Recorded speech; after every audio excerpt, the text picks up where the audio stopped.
but I still understand the matrix of confusion, which is what I'm going to talk to you about today. So this seems an appropriate moment because there are times during this talk when I need to change the camera position, and so to avoid you seeing me fumbling around with it, I'm going to ask James to transfer us now to Anne. If you're there, Anne, who can give us a few words about Cafe Sci.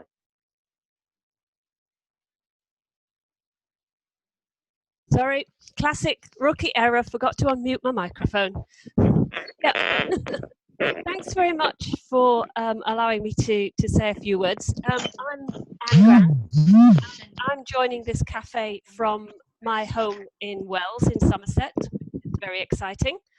As Chris said, I look after the website for the national and international network of Cafe Sci, and I try to support new organisers in whatever way I can.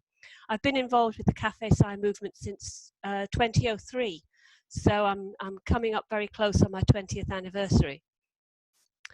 Cafe Sci is about conversation. It's not about education, it's not about lectures, it's about coming together to consider the issues in science and technology that affect our everyday lives. And as Chris alluded, right at the moment, we need those conversations, we need those examinations, perhaps more than we ever did. Coming together to critically analyse and to constantly be aware of the evidence, the claims, the counterclaims, the false claims around the C situation is truly important. So it's more important than ever that we come together and we have a conversation about science and technology.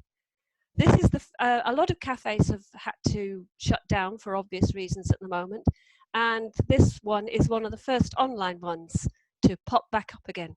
So thanks ever so much, Chris, for allowing me to hijack the beginning of it. And I'm sure we're, like everyone else, I'm looking forward to a really interesting evening.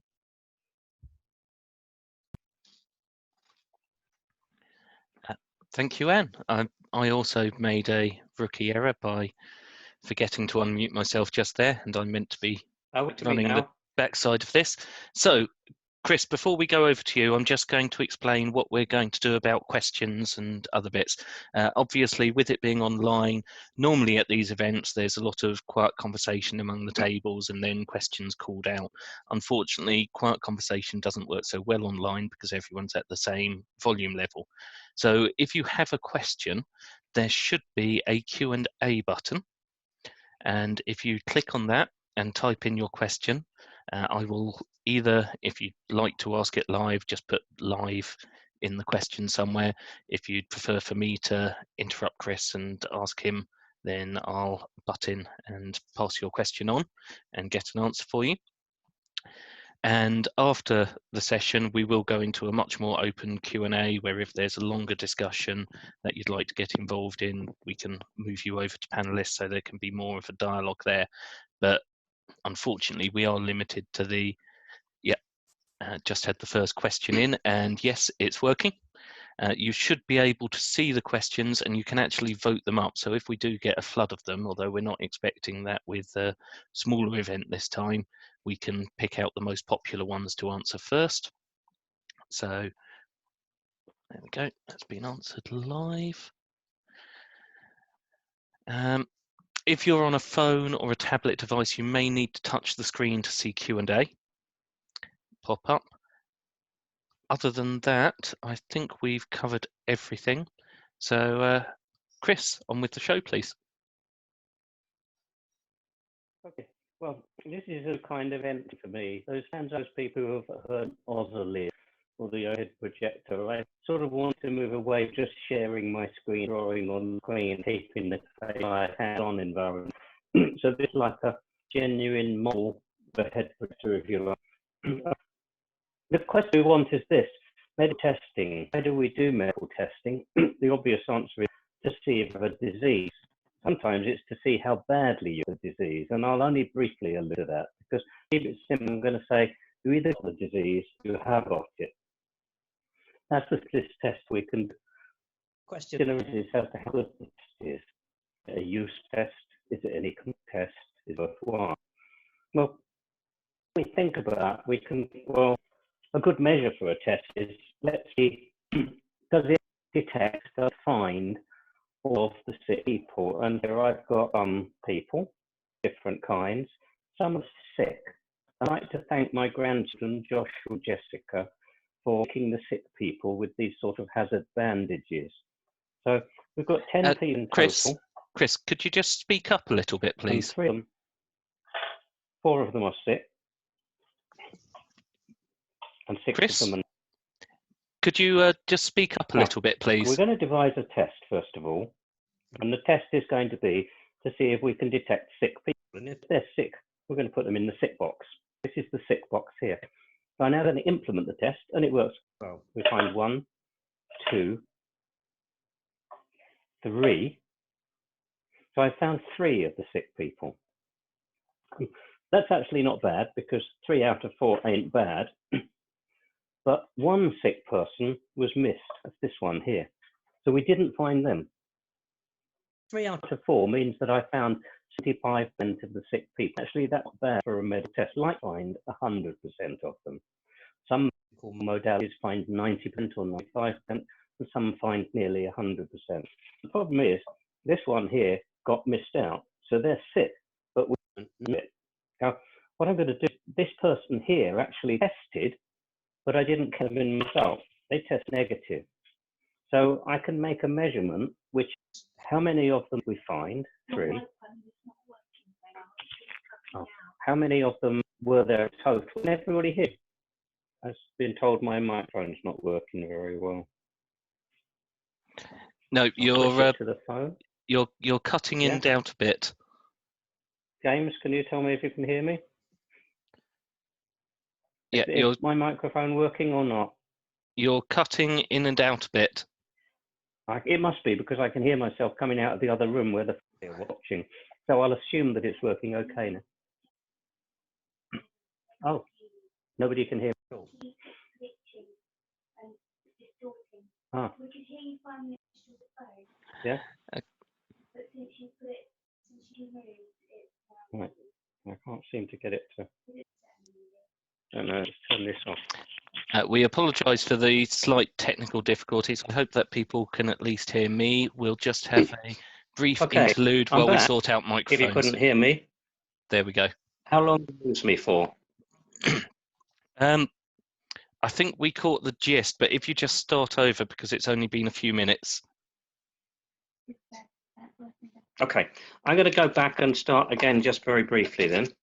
So my test is to find the sick people. In this crowd of 10, there are 4 sick people, these are made by Jolla and Sick. Yeah? And there are 6 non-sick people. So my test in this case finds 3 sick people, which is quite good, because there are 4 of them and I found 3. So that's 3 out of 4. 3 out of 4 ain't bad. 3 out of 4 is 75%. So the test in this case, we might say, is 75% good. And I'm not going to define what good is quite yet. But this one wasn't found. So we missed a person. And we do include that in the measure. So this one was actually tested by the test, but they tested negative. So here, these people test positive, and these tested negative. And we're all quite familiar with that, I think, in our normal speech. So here, I'm going to put negative down there. So these ones tested positive, and these ones tested negative. And we can make a calculation in terms of how sensitive the test is. That is, how many cases does it detect out of the total number that we know there are. So again, in this case, we detect 3. There were 4 in total. We missed 1. So 3 out of 4, which is 75%, and that's the sensitivity. So sensitivity is a measure of how good a test can be. But let me just do some radical. If I take all of the people and put it in this box, then I found 4 sick people. And 4 out of 4 is better than 3 out of 4. That's 100%. So the sensitivity can't be a proper measure on its own of how good a test is, because I could basically just rush into a room, scream out, you're all going to die tomorrow, which would be true in today's apocalyptic times, but hopefully it wouldn't be. But my test, like screaming you're all going to die, would have been 100% sensitive. If any of you were, I would have found wolf. So it's equivalent to crying wolf. If there is a wolf, you're right. Of course, it's not a good idea to cry wolf. What we're going to do is look at building a set of tests by which we can determine these things. So, first of all, I'm going to add the beginnings of the matrix. So, we test, that's the result of us trying to find things, and we have truth. What is the truth is quite an interesting question we'll start to go into later. But let's assume somehow we can tell absolutely 100% who is sick and who not sick. So some other test, be that a doctor or a CT scan or another kind of diagnostic test that we trust absolutely. And be cautious of that, because trusting it absolutely is not a very good idea. So we can test, and the result of the test is you test positive for the disease or you test negative for the disease. But also, you might actually have the disease. That is, you might really be positive for the disease and you don't have the disease. And testing may not show.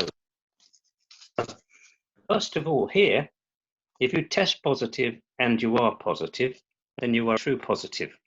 We actually accorded with the truth. If you test positive and you don't have the disease, you're negative. That's a false positive. It's wrong and undesirable. If we test you as negative, you don't have the disease, and in fact you are positive, then you are a false negative. If we test you as negative and you are negative, then you are a true negative. Now, just a moment's thought shows you that this diagonal here, these two are desirable. This is when we find positive and are positive. This is when we find negative and you're not, and you are negative. This one is false. This is where you get a diagnosis that you have a disease that you don't in fact have.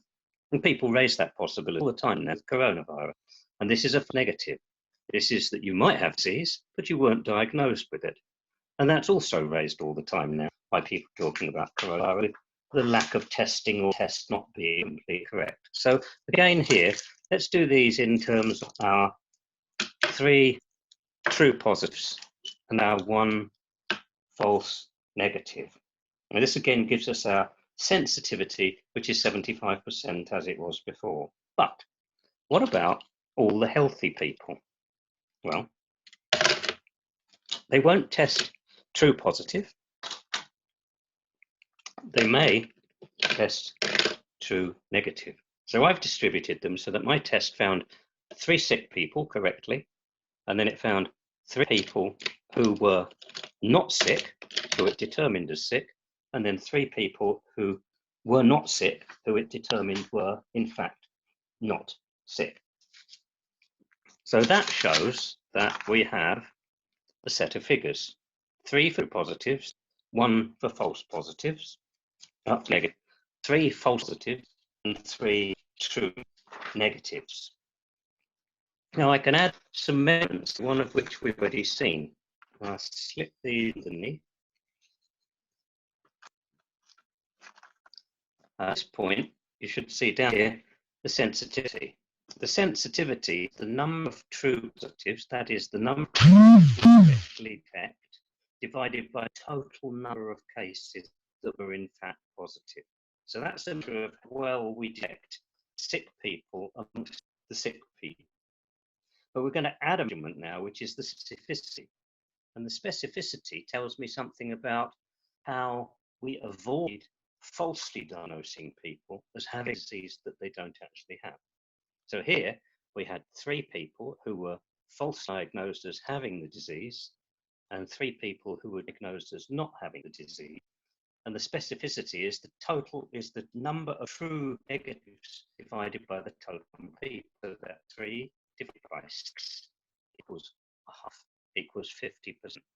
So our specificity is only 50%.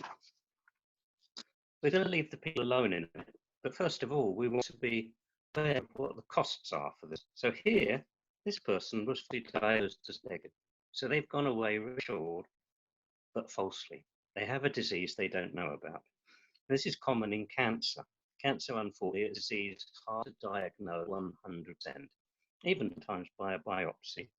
Some people might have cancer but not be aware of it. So we want to reduce the number of false negatives because this person is now happy but risk. And these people here, they're an interesting case because they're very unhappy. They're anxious and they're worried because they think they've got a disease that in fact they don't have. So that anxiety might cause them to have adverse health outcomes, but it also may involve further diagnostic tests. So that costs the health service and it introduces them to hospitals, which we now know are not necessarily the safest environments to actually be in. It might involve surgery like biopsy, just to see good disease that actually you don't. But people are annoying, or they're complicated, I always say. I'm going to get rid of the people for now and just a simpler measure. These red things are people who are sick, and black things indicate people not sick. So that's the same measurement as we actually had before. So we have the same sort of true positive, true negative here. The true positive 3 and 1 and 3. But I've introduced another measure here. This precision. So this is actually quite good. Where are we? My sensitivity. I put the measurements here now. So here, this is the sensitivity, how good tests that detect people have got the disease amongst the population who are diseased. We're 75%, and I'm 10th that. Not brilliant, but it's good enough. My specificity in this test is 50%, and my 50% is actually so the wrong bit there because it's the next slide that I need to put 50%, which is not actually very good at all. Okay, I'm going to do now though, I'm going to add things to this. I'm going to put some more of these cases in. So we tested at the moment in an environment that was rich in people who were sick. The rich in people who were sick means that there's a lot of sick people, and so the test is more likely to find sick people. So if 99% of your population is sick, it's very easy to find 95% of them out of the total number who are sick as sick because you simply overdiagnose. And so we need to control also the population that we have. And you see here, this is where the figures change because now we've got 20 people, and I think there are 16 here, 16, 8 in each. So my true positives and my false negatives haven't changed. Sensitivity remains the same, but my specificity has fallen. Okay, my specificity is 50%. Okay, I've got other measurements that I can make as well. So up here, we've got the precision.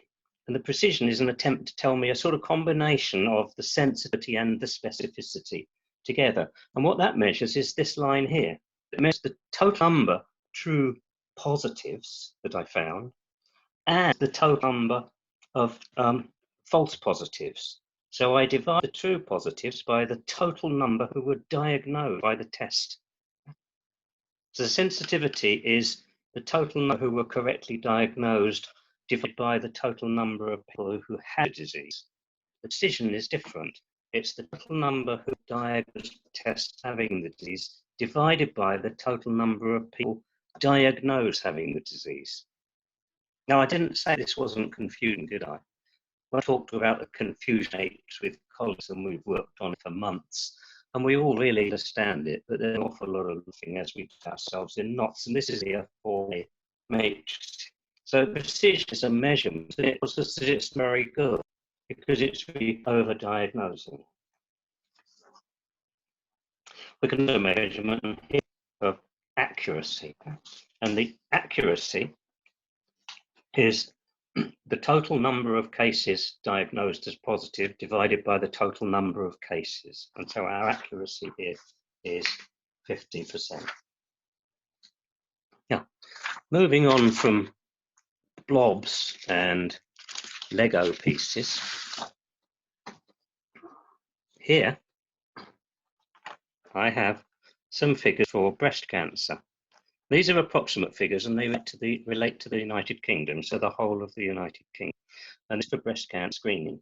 And breast cancer screening works differently for women of different ages and different kinds of body types. But on average, it has a sensitivity of up to 90%. That means that 9 out of 10 cases of women who have breast cancer will be correctly diagnosed by this. That sensitivity will fall, and it can be less if the woman's of a difficult body type or a difficult age. When I say difficult, I mean younger women are more difficult to diagnose and so on. So, and it varies to some extent, depend on radiologist and the hospital. But let's take that figure of 90%. So 9 out of 10 of all the women who have breast cancer are going to be diagnosed correctly by this test as having it. In the United Kingdom, during an average year, 55,000 women will be diagnosed as having breast cancer. So approximately 5,000 of them will be correctly diagnosed having breast cancer. That's our 90% sensitivity. 10% of them will be missed. So 5,000 women will be incorrectly reassured by the mammography. Now, this isn't necessarily a worry because no medical system in the world relies on a single test. It's always done by a combination of diagnoses. So the women may have ultrasounds, they may have some kind of medical condition, they may be palpated, that means they feel their breast. And also this is exactly why we recommend women to palpate own breasts and to be aware of the kind of symptoms for breast cancer. So we don't rely on the test, and nor should anyone else. Our specificity is also 90%, and that's extremely good. So that means that we get 9 out of 10 correctly. But in this case, we've gone overboard with the healthy population because we are scanning a total of 2 million women every year. So 10% of 2 million is 200,000. So 200,000 people will be incorrectly diagnosed as a false positive. The beauty of a pen, I can change that.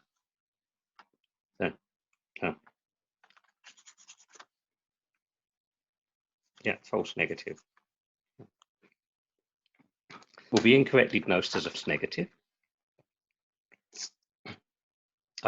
I need to go back because I confused myself. I apologize. It makes of confusion. Let's rewind ourselves a little bit because I've muddled up the two statistics. Yes? So the truth was that 50,000 women who are correctly diagnosed as having the disease. 5,000 women are diagnosed as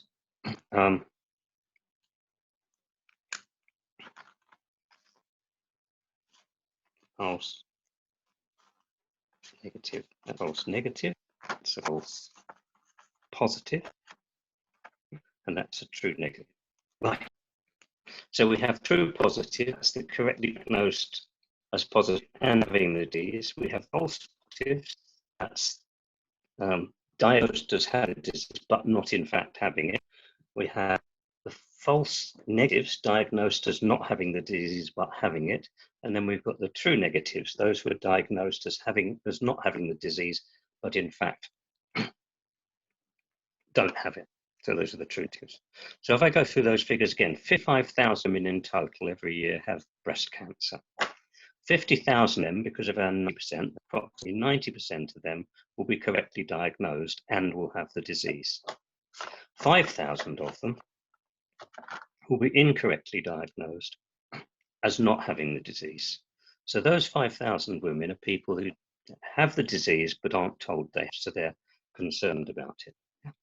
Up here, we've got a slightly different case because our population is so large, 2 million women every year, 10% of those are falsely diagnosed as having cancer. 200,000 women total are the worried but not ill people. And that's a significant cost to our health service and to the women themselves because it causes significant anxiety, might entail other adverse health effects. That's not as bad as it sounds because when these tests were done by doctors, very skilled doctors who knew a deal about it without the aid of mammography, that was 400,000. So our specificity in that case was significantly less.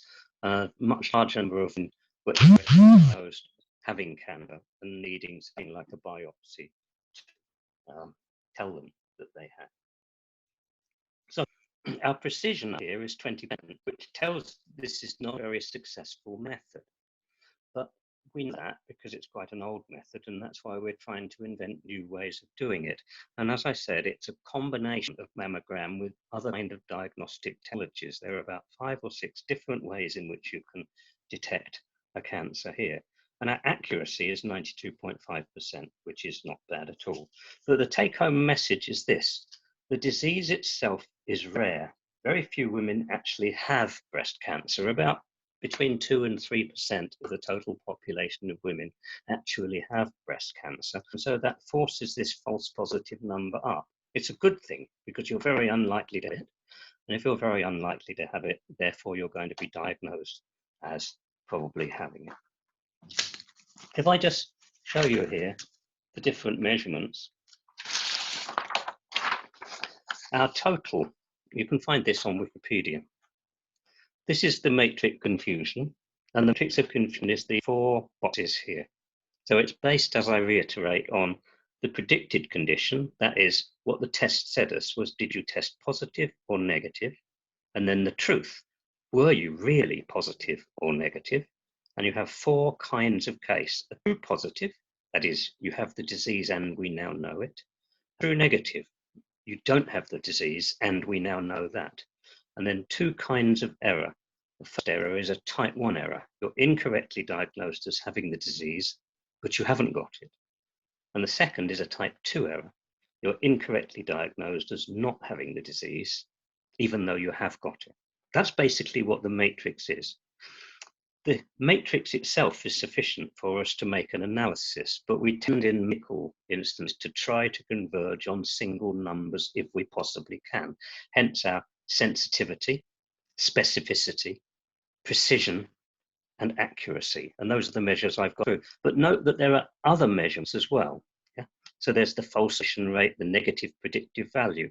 And to add confusion on top of confusion, people use different words as well. So sensitivity is sometimes called recall, or true positive rate, power. Specificity is sometimes called selectivity. Precision is often called the positive predictive value, or more likely the PPV. So all of these things conspire to make it more difficult into this. You're actually in a real healthcare setting. Here, just as an illustration, is a set of mammograms, and mammograms are scored according to what's called BIRADS. BIRADS are basically pattern recognition, or the amount of stuff that's there, density in the tissue here. So the white is where the X-rays don't penetrate the breast, and this one here, BIRADS 4, there's a lot of dense tissue in the breast obstructing the X-rays, and that tends to indicate that this is a high risk of having cancer. And go back, you've got BIRADS 3 with some, BIRADS 2 with not very much, BIRADS 1 with hardly any at all. So this is, if you like, the end of the spectrum, and this top end of the spectrum. This is pattern recognition, which is done by people, and that I've been quoting so far in terms of mammograms. Digital mammography using a computer tried to do this, and sometimes used dimensional imaging as well. But we've got a different situation here now, because I've given a BIRADS score, which is now your risk of having cancer. So this test is not actually telling you simple makes of confusion, it's telling you a number of scores of probabilities. And so those probabilities here. So BIRADS 0 is actually a peculiar one, because that said we don't, the woman moved during the scan or the scan went wrong, we can't tell. That means that you're recalled for additional imaging, and that one causes a lot of anxiety if it's not explained properly. So BIRADS 0 just said, we don't know, come back 2 weeks. Terrifying if you think you can, but if it's properly explained, it's just we couldn't tell. Number 1 is the further scores here, and it's the most reassuring. That's negative. That means essentially we say you've got no risk of cancer. But strictly speaking, it's up to a 2% risk. So you've got like a 1 in 100, 200 chance of having cancer. Benign is essentially 0%, but again, we're about 2% certain of that. Yeah. Probably 9 here, and suspicious. Now, in the United Kingdom, we only have one range for suspicious, which is type 4, and it means that your risk of having cancer is between 2 and 95%. That's an enormous range. And it's one of the things I take issue with in terms of the way the UK Health Service does these things, but I'm not an expert on it. I'm just an engineer who's been exposed to it. In the United States, they separate these up. So they have a low suspicion, which means you're up to 10%, moderate is 10 to 50%, and high is 50 to 95%. And then we have the frightening one, highly suggestive malignancy here, greater than 95%. These differently. Each hospital has its autonomy. Some include a medical review of these. So that is, there's no absolute description as to what should be. Many have like an algorithm. So here you see that the first three, where there really no, could just routine stay in normal screening program. Number 3 here, probably benign, means we want to check that, and we'll probably follow you up in 6 months. So it means that there will be an appointment for you. And then highly suggestive to diagnose, that means you're probably subject to a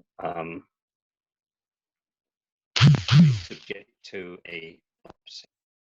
So these show the matrix confusion, even though it's confusing, it's as confusing as reality. But we also base it on things like ultrasound. So here's an ultrasound where a chip's been detected here. So in many cases, you'll be subjected to multiple kinds of tests. And those multiple kinds of tests then add an additional dimension to the matrix of confusion, which becomes 3 or 4 or 5 dimensional. So it becomes quite intractable to deal with unless you're very used to multidimensional matrix. The reason I was involved in it is we were trying to develop classifiers for detecting breast cancer in a 3-dimensional scan, and this is radio wave imaging. So here, the 3-dimensional model is presented in 4 different ways. This is actually a 3-dimensional model, which the person can twist and examine by moving it around on the computer screen. This is looking at the breast from the front, from above, and from the side. You see here is the suspect malignancy. Now, our problem is this. What is truth? We said the truth here. We said we know whether you have the disease or not. But if we're developing or testing a new modality, and this applies also to the coronavirus, we need to have something we totally believe. And in medicine, that's quite interesting. It's called ground truth or the gold standard. So the first thing you might have is an absolutely expert, well-trusted reader of mammograms. They will be the gold standard mammogram reader, but the mammogram technology limits their ability. Then you might have a combination of modalities, like you've had an ultrasound, you've had a mammogram, you might have had a CT, you might have had an MRI, probably been someone's felt the breast to see if they can actually find the cancer. And if it was serious, you probably all had a biopsy. Now, those combined together can tell you with a high degree of certainty that the person does have cancer, but it's a human decision. So the doctors are making this decision in terms of the cancer diagnosis. And it's complicated a bit because the breast, in common with some other body organs, is malleable, it's soft, it moves and shapes. And here we have a modality that's not just trying to tell you you have cancer, so it's not just going yes or no, it's saying where the cancer is. So now you can imagine that my test regime is even more complicated because the doctor tells me where this is, but they did that with an ultrasound where the probe was squashing the breast and pushing it out of shape, mammogram where the breast is actually crushed inside like a vice-like thing, an MRI where the woman is lying in a different way, and the position of this cancer is moving in there. So what you have is a set of readings. It used to be quadrants, 4 quadrants. So the 2 breasts, and this is the upper outer quadrant, which is like your top left, you like. This is the upper in, which is your top right of the left breast, and so on. And this is center. So you've divided the breast up in this case into 9 different regions. The old way was 4 quadrants like that. So there were 1, 2, 3, 4. Now we have 9 regions. But you see, this doesn't have any depth information, so it doesn't go back and forth in the 3 dimensions. The question you face now is this.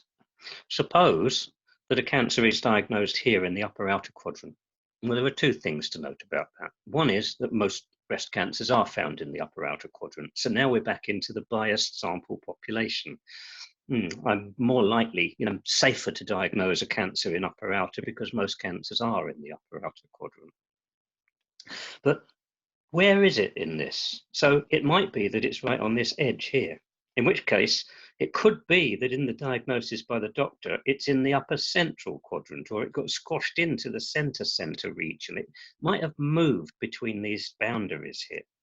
And if I'm trying to develop a diagnostic test and prove that it works, not just rush it out there and ignore all of that, I want to prove that it really does work and that it finds the correct place, then I need to make use of this information. So I will look on my scan and say, it's either in the upper outer quadrant or it's not. Now that's exactly a classifier like the matrix of confusion we started with. It is or it isn't. But if a radiographer with you, look here and they say, well, it's near, so I'll count it in. So there's human judgment that occurs here. There's also a morphology and elasticity of human body that comes into it and adds an additional confusion to it. This is why, even though we're dealing matters of life and death, often you'll find people laughing hilariously. And it's not because we find the matters of life and death hilarious. It's the fact that we tie ourselves up in absoluteness and can't understand ourselves anymore at all. I can't avoid talking about coronavirus, and I know nothing about it, but I interpret some things in terms of test results.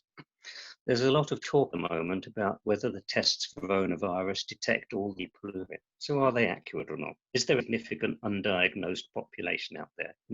We find 66,000 cases. Maybe there's 300,000 that have been tested and found negative because the test isn't accurate. Now, it's quite interesting, actually, because this is biochemistry, and biochemistry is very different from other kinds of diagnostic tests because it tends to be extraordinarily accurate, or at least is thought to be. So in this case, we've got the RT-PCR. RT stands for real time, which just means you're doing it quite quickly, and the PCR stands for polymerase chain reaction. And that's a biochemical reaction. But essentially what it does is looks at the RNA virus. So the RNAs don't, but RNA is one of the strands. So we all know that DNA goes in a double helix. You peel away one of those, you've got RNA, and the virus has RNA. And we look for 3 sequences in the RNA. Thank goodness we invested so much money in that human genome project, because people now know an enormous amount about the kind of pattern recognition that goes into genetic sequencing, and it is extraordinarily accurate. If you read Fry, Hello World, she talks about how DNA sequencing is not necessarily as good as it seems to be, because we necessarily take shortcuts in order to reduce the computational load. But it's thought to be 100%. And if you look at, well, this is from Quest, and they're testing a new kind of real-time PCR scanning. And you see here, they tested 60 patients, 30 of whom they knew were positive, 30 of whom they knew were negative. This is their gold standard truth. They knew these. They knew them from other diagnostic modalities, and I'll come to that in a moment. So you've got 30 positive out of 30 total, so it's 100% sensitive. That's amazing. Biochemistry extraordinary. I mean, I should have been a biochemist, except I can't cope with the complexity. And with the negatives, 30 of the negatives are diagnosed as negative, and there are only 30, so there's 100% specificity as well. And here, nicely, they use a new term again, positive percent agreement, negative percent agreement. Why do people throw away terms that already exist? I don't know, every profession does it. So what we can say from this is that the RT-PCR is actually a remarkably effective technique. The test is very valid. That may be different if we look at the proposed antibody and antigen tests, because they work in a slightly different way. But before we go on to that, let me just show you one other thing. So, and this is not a criticism of tests, it's just something that you have to think about when you're doing this. So the specificity here is made in two different ways. So here, 72 presumed negative throat swabs. So these are swabs that have been kept at degree C. So they're basically kept in a fridge here. And they have found the negative, 72 of them, and all 72 tested as negative. So that's the 100% negativity here. One specimen was initially terminant. That means they couldn't tell. But they repeat tested it and it wasn't detected. So they didn't know at first, but then they sent it back for another test. That's sort of biasing your sample or testing again, because they did test the 71 to see they came back positive on the second test here.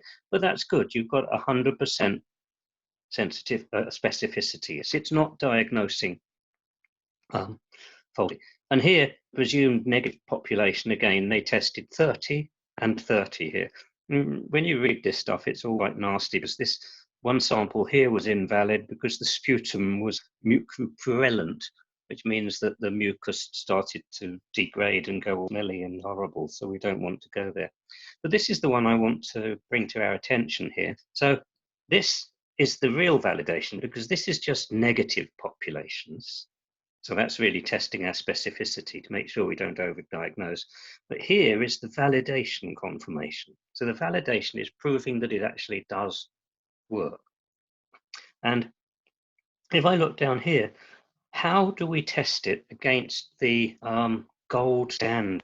So the ground truth. What is the gold standard ground truth for SARS-CoV-2 virus testing with RT-PCR? Well, you submit your samples to a county public health laboratory for confirmation testing with a CDC-based RT-PCR. Now that's a different way of doing the RT-PCR. So in this case, we're necessarily testing this test against another kind of test of this type. And you can see that that's dodgy, but it's valid in some sense. And often in medicine, this is the case. You have to accept that the gods know what they're talking about. So, for example, with the breast cancer diagnosis, I, as an engineer, might say, well, look, to me, the ultrasound found it in the left-hand side of the breast and the MRI found it in the right-hand side of the breast. And I don't see how a breast can be that deformed, so that can't be valid. But a doctor is untroubled by that. Possibly because the doctor has an enormous amount of experience and has seen the patient and has actually combined all the different modalities.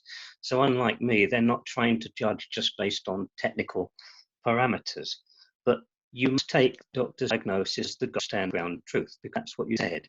And in this case, what they've said we'll do, we will test it against public sector PCR test. This is the question which I just leave you with, like, as to what is different in these cases, because sometimes we can never know.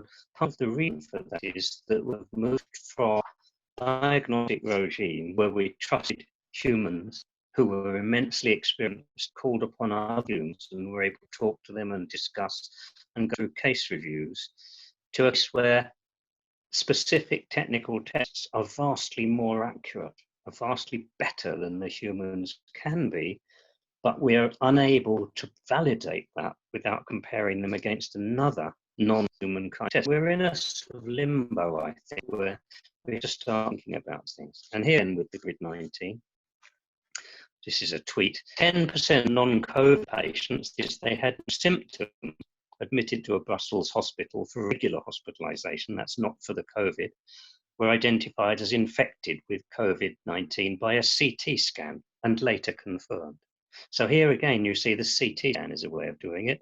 So that's saying you have a shadow on your lungs, you've got a respiratory kind of this. And it's an extraordinarily small sample size. I think it was 32 patients, but it's an interesting kind of result. So I just leave you with it, really. Some of that was probably confusing because I confused myself. And some of it was perhaps deliberately confusing, because that's why it's called the matrix confusion. Nobody pretended it was easy, but it indicates to you the kind of problems that people have in designing these kind of health-related tests. And I'm ready now for questions. So I'll put over to Jess to explain how to pose questions while I fiddle with my camera again and move it position. Is that okay, James? Yep, hopefully you can hear me now. So yes, fiddle away with the camera and get yourself set up. So my screen's gone.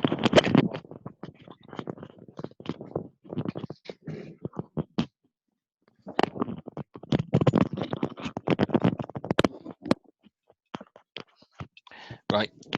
Yes, and for the one of the comments that came up in the chat, I believe the wheel nut remover sound was a phone being left on vibrate.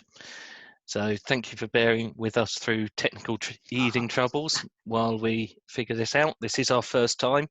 I hope you were all able to follow along despite the slight technical wrinkles, and I assure you I had even more of a headache with the Facebook live stream, which has so far crashed 5 times.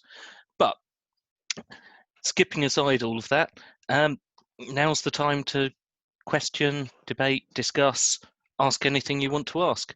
So if you'd like to ask a question, if you'd like to ask it live, please raise your hand. If you'd like to ask it through text, then just drop it into the Q&A.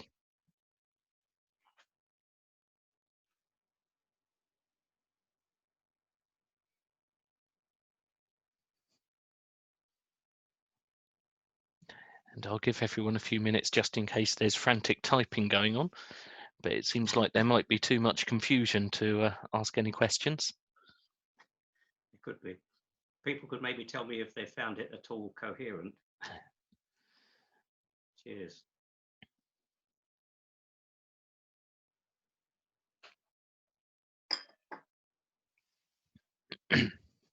And while we're just waiting there, I'd just like to run a quick poll for people. Well, so Jim Hampton says, "Where's my wine?" I don't know where his wine is. So this is a KYOB event, which is keep your own bottle. Very good.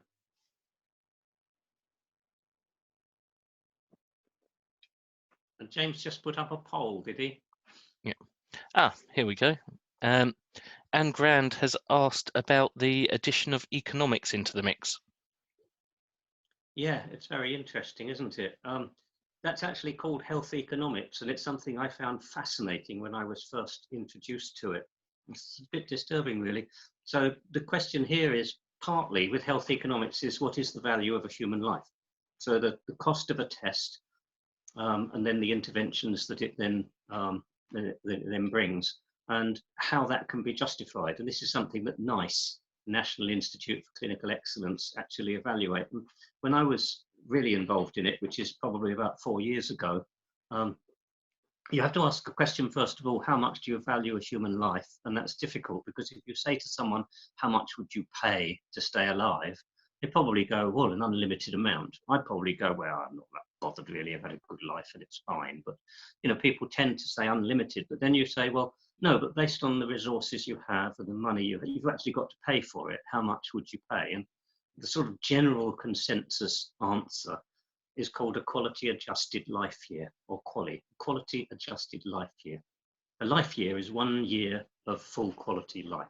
So if I develop a diagnostic test that finds that you've got cancer from which you would die, and you are cured as a result of the test and the subsequent treatment, and then you live 20 years more, a completely full and happy life with no ill effects whatsoever, then you've had 20 quality adjusted life years.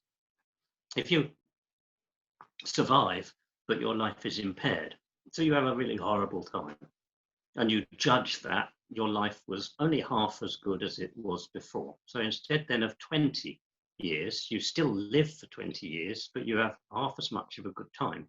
And that equates to 10 quality adjusted life years. So one of the measurements we do is to say, how many quality adjusted life years does this technology contribute to it? And the general value on a quality adjusted life year is 25,000 euros, or it was. But 25,000 euros is about the average global cost of kidney dialysis. And we will happily give kidney dialysis to anyone who needs it.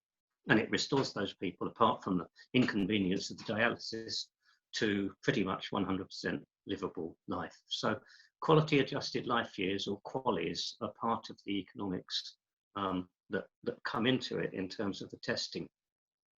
I've two comments on that. Firstly, I've never seen health economics or quality adjusted life years take account of the anxiety, worry, or deleterious effects of the people who are diagnosed as false positives. So that's the people who are concerned and worried and maybe undergo surgical interventions. And that may be because those are thought to be quite small. And that's an area that's not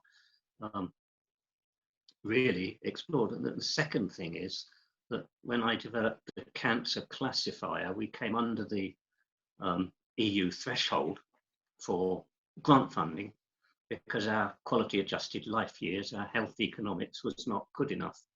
And at a conference, I was approached by a number of health economists who told me that they could increase our health economics value without changing the technology or the procedure or the process at all, simply by rewriting it a bit better. And that kind of bothers me as a scientist. It also shows that these things are subject to judgment, I suppose, if one looks at it in a nice way. But yes, that's what it does.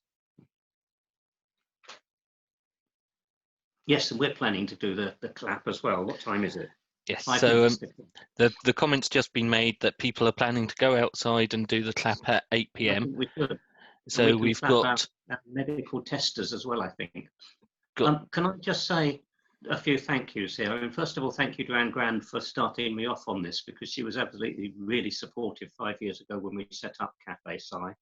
Secondly, to James, who has put an enormous amount of effort into installing and getting the Zoom working and what's called quarterbacking this. So he's the person who has to cope with flipping back and forth between the videos, handling all of the interventions that come in and so on. And last of all, I'd like to thank all of you who've actually attended, and we'll close this within about a minute or two, I think, James, so that we can go out. Yeah. But I spotted another question that came up there just quickly. Yes, there was a question from Alex about the uncertainty of test accuracy. And there was another one about false positive diagnoses.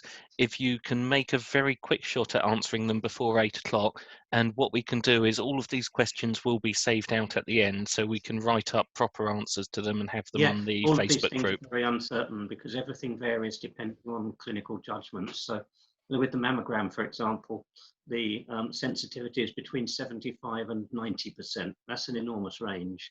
And that's known to vary depending on radiologist, on the particular equipment. It even varies sometimes depending on who you equip beforehand and set it up. So we're in very uncertain time this, and we just have to deal with that, really. So the uncertainties in terms of test are a nuisance, and it's why we're trying to apply more rules-based techniques to try to narrow those down a little bit and get rid of them. Okay, and I think it's time for us to go and applaud our NHS. Yeah. Is that right? So we'll stop now. I'll save the other couple of questions and get answers up on the Facebook group. For anyone who'd be interested in speaking in future or could recommend a speaker, we're now on Facebook, Twitter, or there's an email address, events@bors.com. If you get in touch on any of those, I'll respond to you and we can go from there. But yes, let's go and thank all of our wonderful NHS staff now. Thank you. Okay, to the NHS.